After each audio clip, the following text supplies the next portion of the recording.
that I think we have to keep consistent across our defensive front is get guys that when put in those one-on-one situations, they can beat a guy. And so all of those guys, I'm being very honest, like all of those guys are really showing up. How much has the time that Romello's missed last season, spring, even in camp now, kind of set them back a little bit? And is he getting close to full go?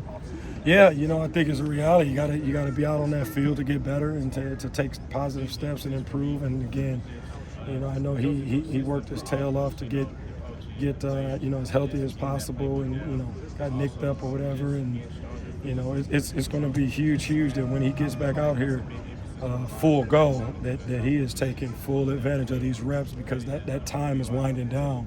I mean, we'll be into game week in 2 weeks or so, you know what I mean? And so it's time is of the essence, and not just for him, for all those guys that, are missing reps for whatever reason, man. That season is upon us, and so they got to be hitting the training room, hitting the rehab, prehab, every kind of hab they can to make sure, man, that they're healthy and ready to go. What would you say Jamile does best? If I had to pinpoint one thing, probably rush the passer. In terms of, on the field, a real cerebral guy.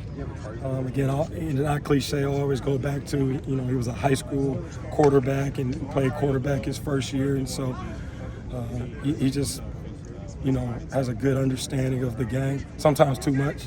I get on him a little bit about overthinking and, everything's not this huge, this component, that component. Sometimes it's just go and get after a guy. So, but I definitely think he adds a lot of value in the pass rushing piece of the game. I talked about him being raw coming in. How has he progressed the most in spring? Yeah, he's improving daily. I think, like I said, I think the biggest jump for him was just really understanding how we do things, and then having a new coach and kind of the things. I'm pretty structured in terms of, hey, this is when you work this move, this is when you work that move. Here's the look.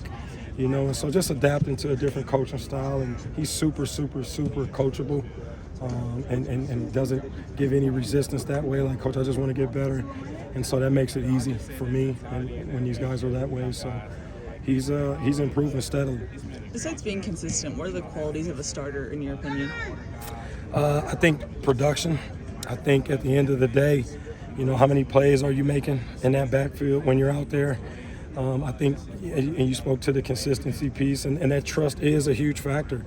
I mean, so many times when these guys come out of high school, we only really look at their physical measurables and their traits and this and that, but one of the hugest, components to being a starter or being a regular on the football field at this level is how consistent they are day in and day out, and that trust that they've built with getting their job done. And so that's a huge one. And I think that the competition that we have this year is breeding that, because guys understand that I better be on top of it, because there's other guys now. There's a little longer line in each one of these position groups this year as opposed to year one, where guys have to be on the up and up. And so I think production is a big one, getting to that quarterback, and just consistency and toughness. Where is Braylon Shelby in his development, and does he have a chance to crack the mix this year?